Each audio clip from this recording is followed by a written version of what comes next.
San Francisco முதலீட்டாளர்களுடைய மாநாட்டில் பங்கேற்பதிலே நான் பெருமைப்படுகிறேன், மகிழ்ச்சி அடைகிறேன். உலகின் மிகப்பெரிய மதிப்புமிக்க பெருமை அமெரிக்காவுக்கு உண்டு என்பது அனைவராலும் ஏற்றுக்கொள்ளப்பட்டிருக்கக்கூடிய உண்மை. அப்படிப்பட்ட அமெரிக்காவுக்கு நான் வந்திருப்பதை பெருமையாக கருதுகிறேன்.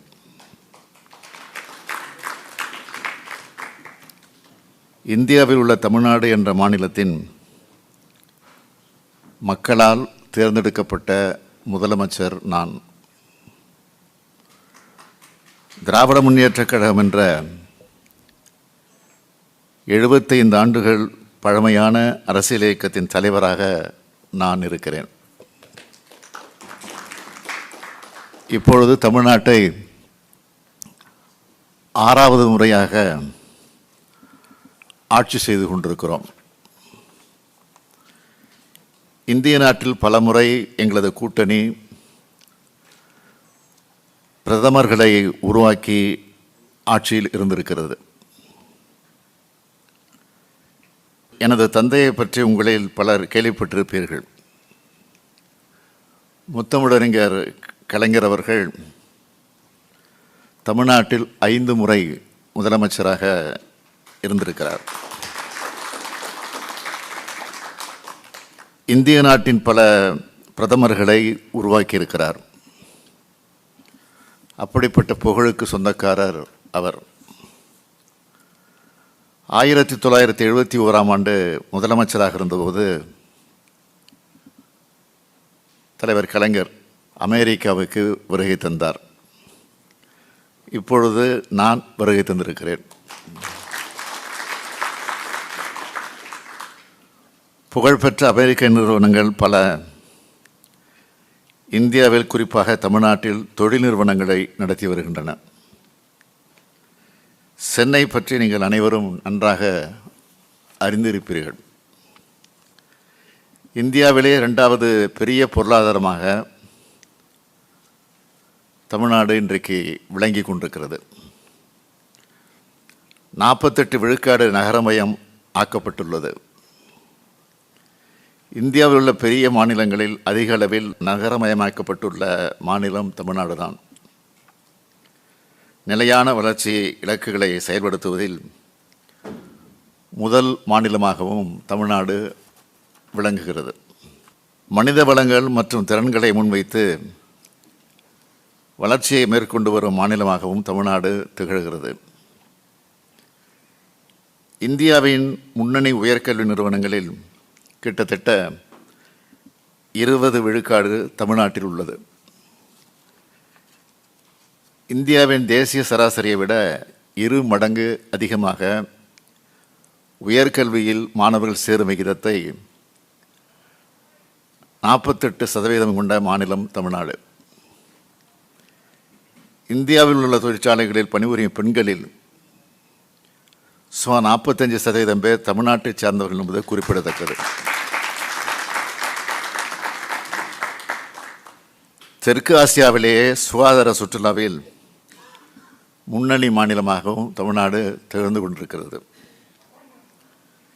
இத்தகைய வளர்ச்சி மிகுந்த மாநிலமான தமிழ்நாட்டுக்கு தொழில் துவங்க வருமாறு உங்களை எல்லாம் அழைப்பதற்காகத்தான் நான் இங்கே வருகை தந்திருக்கிறேன். தமிழ்நாட்டுக்கும் அமெரிக்காவுக்கும் தொழில் ரீதியான உறவு எப்பொழுதுமே பலமாக இருந்து வந்துள்ளது. 300க்கும் மேற்பட்ட அமெரிக்க நிறுவனங்கள் தமிழ்நாட்டில் தங்கள் திட்டத்தினை நிறுவியுள்ளன. சேவைகள் சேவை மையங்கள், உலகளாவிய திறன் மையங்கள், உற்பத்தி, ஆராய்ச்சி மேம்பாடு உட்பட பல்வேறு துறைகளில் தமிழ்நாட்டில் மேற்கொண்டிருக்கிறார்கள். இதை தமிழ்நாட்டினுடைய தொழில் வளர்ச்சிக்கான ஒரு அங்கீகாரமாகவே நான் கருதுகிறேன். Cognizant, Ford, Caterpillar, Flextronics, Sanmina, Visteon, HP, applied materials, General Electric, UPS, Pfizer, Honeywell, PayPal, Qualcomm போன்ற பெரும் நிறுவனங்கள் தங்களது உற்பத்தி திட்டங்களை தமிழ்நாட்டில் நிறுவியுள்ளன. இந்த வரிசையில் இன்னும் பல நிறுவனங்கள் தமிழ்நாட்டுக்கு வர வேண்டும். ஏற்கனவே தொழில் தொடங்கியுள்ள நிறுவனங்களும் தங்கள் தொழிலை இன்னும் விரிவுபடுத்த வேண்டும் என்று கேட்டுக்கொள்கிறேன். உங்களது ஒவ்வொரு நிறுவனமும் ஒவ்வொரு விதத்தில் சிறந்தது. எனவே உங்கள் ஒவ்வொருவரையும் மிக முக்கியமாக நான் கருதுகிறேன். சான் பிரான்சிஸ்கோ பே மற்றும் கலிஃபோர்னியாவில் இருந்து எங்களது அழைப்பை ஏற்று மதித்து இங்கு திரளாக குழுமி இருக்கக்கூடிய முதலீட்டாளர்களை நான் அன்புடன் வரவேற்கவும் கடமைப்பட்டிருக்கிறேன். சான் பிரான்சிஸ்கோ பே பகுதி, குறிப்பாக சிலிகான் வேலி தொழில்நுட்பத்துறையின் வளர்ச்சிக்கு பெயர் பெற்ற பகுதி என்பது உலகம் அறிந்த உண்மை. தமிழ்நாட்டின் முன்னேற்ற பயணத்தில் பதிலளிக்கக்கூடிய துறைகளை பற்றி விவாதிக்க அமெரிக்காவில் உள்ள பெருந்திட்டங்களின் தலைவர்களை ஒரு பொது மேடைகளை கொண்டு வருவதே இந்த மாநாட்டினுடைய முக்கிய குறிக்கோள். தமிழ்நாட்டின் பொருளாதார வளர்ச்சியை விரைவுபடுத்துவதற்கான வழிகளை கண்டறியும் பயனுள்ள விவாதங்களுக்கு இந்த மாநாடு பெரும் உதவிகரமாக அமையும். ஆசிய நாடுகளின் நுழைவாயிலான சென்னையிலிருந்து தான் நான் வருகை தந்துள்ளேன். தமிழ்நாடு இன்று உலகில் வேகமாக வளர்ந்து வரும் பொருளாதாரங்களில் ஒன்று. 39,000க்கும் மேலான தொழிற்சாலைகள், 2.6 மில்லியன் அளவிற்கு தொழிற்சாலைகளில் பணிபுரியும் பணியாளர்கள் என்ற அளவில் அகில இந்திய அளவில் முதலிடம் வகிக்கும் மாநிலமாக தமிழ்நாடு விளங்குகிறது. இந்தியாவின் மொத்த உள்நாட்டு உற்பத்தியில் தமிழ்நாட்டின் பங்கு அதிக அளவில் உள்ளது. மின்னணுவியல், மோட்டார் வாகனம் அண்ட் மோட்டார் வாகன உதிரி பாகங்கள், ஜவுளி மற்றும் ஆடைகள் ஆகிய பொருட்களின் ஏற்றுமதியில் இந்தியாவிலேயே முதல் மாநிலமாக விளங்குகிறது. ஏற்றுமதி தயார்நிலை குறியீட்டிலும் தமிழ்நாடு முதலிடம் வகிக்கிறது. சேவைகள் ஏற்றுமதியில் 2ஆம் இடம் வகிக்கிறது. தமிழ்நாட்டில் ஏற்கனவே சிறந்து விளங்கும் அறிவுசார் வளர்ச்சியை மேலும் மேம்படுத்தும் வகையில் சமீபத்தில் இந்தியாவிலேயே முதல் முறையாக செயற்கை நுண்ணறிவு மையம் சமீபத்தில் சென்னையில் துவக்கி வைக்கப்பட்டது. இதன் மூலம் இத்துறையின் எதிர்கால வளர்ச்சி மேலும் மேம்படும் என்று நான் உறுதியாக நம்புகிறேன். நவீன உள்கட்டமைப்பு, ஏராளமான வளங்கள் மற்றும் திறன்மிகு பணியாளர்களால் உலக முதலீட்டாளர்கள் வெகுவாக ஈர்க்கப்படுகிறார்கள். மக்களின் ஆற்றலை தமிழ்நாடு நன்கு பயன்படுத்துகிறது. தமிழ்நாட்டின் மக்கள் தொகையில் இளைஞர்கள் மற்றும் பணிபுரியும் வயதினர் ஆகியோரின் மக்கள் தொகை சற்றே அதிகம். இது எதிர்கால வளர்ச்சிக்கு ஒரு தனித்துவமான நன்மையை வழங்குகிறது. எனினும் அதற்கேற்றவாறு வேலைவாய்ப்புகளை உருவாக்குவது எங்களுடைய இலக்கு. இதன் பொருட்டு பல்வேறு முன்முயற்சிகளை நாங்கள் மேற்கொண்டு வருகிறோம். 2030ஆம் ஆண்டுக்குள் தமிழ்நாட்டை $1 டிரில்லியன் அமெரிக்க டாலர் பொருளாதாரமாக மாற்ற வேண்டும் என்பது எங்களுடைய லட்சிய இலக்கு.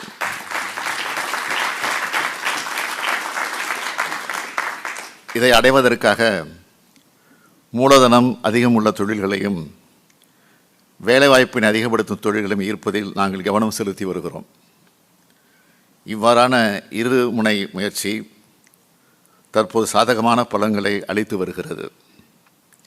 இவ்வாறான முன்முயற்சியினை ஒரு அங்கமாகத்தான் 2024ஆம் ஆண்டு ஜனவரி மாதம் 7 மற்றும் 8ஆம் தேதிகளில் சென்னையில் உலக முதலீட்டாளர் மாநாடு 2024ஐ மிக வெற்றிகரமாக நடத்தி காட்டினோம். 35க்கும் மேற்பட்ட வெளிநாடுகளில் இருந்து முதலீட்டாளர்கள், பன்னாட்டு பிரதிநிதிகள் மற்றும் புகழ்மிக்க தொழில் நிறுவனங்கள் இந்த நிகழ்ச்சியில் பங்கேற்றார்கள். அமெரிக்க பிரதிநிதித்துவமும் இந்த மாநாட்டில் குறிப்பிடத்தக்க வகையில் அமைந்தது. அந்த மாநாடு மூலமாக நாங்கள் மேற்கொண்ட புரிந்துணர்வு ஒப்பந்தங்களின் எண்ணிக்கை எவ்வளோ தெரியுமா? 631.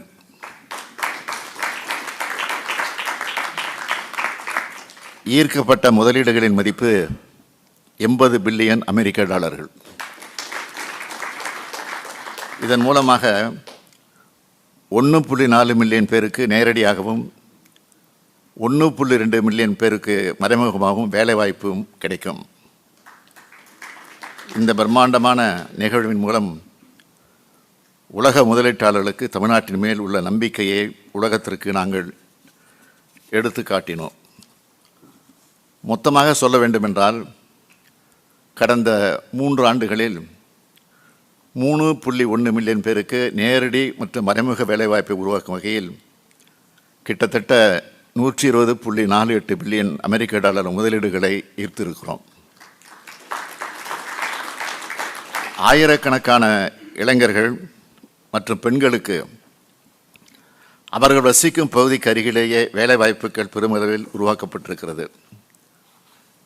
இதன் மூலம் மாநிலத்தின் அனைத்து பகுதிகளும் சமமான அளவில் உறுதியாக சமூக பொருளாதார வளர்ச்சி பெற்று வருகிறது. இவ்வாறு ஈர்க்கப்பட்ட முதலீடுகளில் அமெரிக்க நிறுவனங்களின் முதலீடுகளும் பெருமளவில் உள்ளது என்பதையும் நான் உங்களுடன் மிகவும் மகிழ்ச்சியுடன் பகிர்ந்து கொள்கிறேன். இந்தியா, அமெரிக்கா ஆகிய நாடுகளுக்கு இடையேயான பொருளாதார உறவுகள் சமீப காலங்களில் மிக பெரும் எழுச்சி கண்டுள்ளது. இந்திய சந்தைக்குள் நுழையும் அமெரிக்க நிறுவனங்களின் எண்ணிக்கை தொடர்ந்து அதிகரித்து வருகிறது. தெற்கு ஆசியாவிலேயே முதலீடுகளை ஈர்த்திட உகந்த மாநிலமாக விளங்கும் தமிழ்நாட்டில் எண்ணற்ற அமெரிக்க நிறுவனங்கள் தங்கள் திட்டங்களை இங்கு நிறுவியுள்ளார்கள். இன்னும் பல நிறுவனங்களும் பேச்சுவார்த்தைகள் மேற்கொள்ளப்பட்டு வருகிறது. இதற்கு தேவையான பல்வேறு தொழில் கொள்கைகளையும் சிறப்பு ஊக்குவிப்பு திட்டங்களையும் நாங்கள் வெளியிட்டிருக்கிறோம். மின்னணுவியல் கொள்கை, நிதிநுட்ப கொள்கை, ஏற்றுமதி மேம்பாட்டுக் கொள்கை, ஆராய்ச்சி அண்ட் மேம்பாட்டுக் கொள்கை, ஒவ்வொரு திட்டத்திற்கும் தேவைப்படும் அனுமதிகளை விரைவாகவும் எளிதாகவும் பெற்றிடும் வகையில் ஒற்றைச்சாளர இணையதளத்தை ஏற்படுத்தியிருக்கிறோம். இதன் மூலம் முதலீட்டாளர்கள் தங்கள் திட்டத்திற்கு தேவையான அனுமதிகளை ஆன்லைனிலே பெற்றுக்கொள்ள முடியும். வணிகம் புரிதலை எளிதாக்குவதற்காக நாங்கள் மேற்கொண்ட சிறப்பு முயற்சிகளின் காரணமாக வணிகம் புரிதலை எளிதாக்கும் தரவரிசையில் சிறந்த செயல்திறன் கொண்ட மாநிலம் என்று தமிழ்நாடு வரையறுக்கப்பட்டுள்ளது. மின்னணுவியல், செமிகண்டக்டர்கள், ஆராய்ச்சி அண்ட் மேம்பாடு, அரைகலன்கள், மேம்பட்ட உற்பத்தி போன்ற துறைகளில் உங்களின் மேலான முதலீடுகளை நாங்கள் வரவேற்கிறோம். ஒருவருக்கு ஒருவர் பரிமாறும் நட்பின் அடிப்படையிலான நல்லுறவின் மூலமாகத்தான் நாம் வளர முடியும். இந்தியாவுடன் உள்ள அந்த நல்லுறவை குறிப்பாக தமிழ்நாட்டு முன்னேற்றத்திற்கு அமெரிக்க நிறுவனங்கள் பயன்படுத்திட வேண்டும் என்று நான் கேட்டுக்கொள்கிறேன். உயர்ந்த மனித வாழ்வியல் நெறியை கொண்ட நாடு அமெரிக்கா.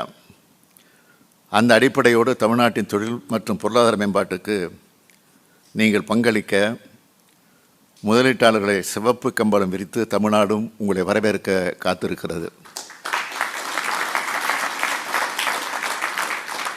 எங்களின் அரசு பயணம் பெரும் வெற்றி பெற உறுதுணையாக நின்ற சான் பிரான்சிஸ்கோ துணை தூதர் டாக்டர் ஸ்ரீஹர் ரெட்டி அவர்களுக்கும் அவரது குழுவினை சார்ந்த அனைத்து தூதரக அதிகாரிகளுக்கும், இதெல்லாம் ஒருங்கிணைத்த திரு கௌரவ் வர்மா அவர்களுக்கும், லேலா கண்ணப்பன் அவர்களுக்கும், என் ரங்கசாமி அவர்களுக்கும் என்னுடைய நெஞ்சார்ந்த நன்றியை தெரிவித்துக் கொள்ள விரும்புகிறேன். இம்மாநாடு சிறப்புற நடைபெறுவதற்கு பெருமளவில் விரைவு புரிந்துள்ள தொழிலதிபர்களுக்கும் பல்வேறு நிறுவனங்களின் தலைமை அதிகாரிகளுக்கும் எனது மனமார்ந்த நன்றியை தெரிவித்துக் கொண்டு உங்களை எல்லாம் இந்த மாலை நேரத்தில் மகிழ்ச்சியோடு காண்பதற்கு ஒரு நல் வாய்ப்பை ஏற்படுத்தி தந்திருக்கக்கூடிய அனைவருக்கும் என்னுடைய இதயபூர்வமான நன்றியை தெரிவித்து என் உரையை நிறைவு செய்கிறேன். நன்றி, வணக்கம். இந்த வீடியோ உங்களுக்கு பிடிச்சிருந்தா ப்ளீஸ் லைக் அண்ட் ஷேர் பண்ணுங்க. மறக்காம எங்க சேனலை சப்ஸ்கிரைபும் பண்ணுங்க.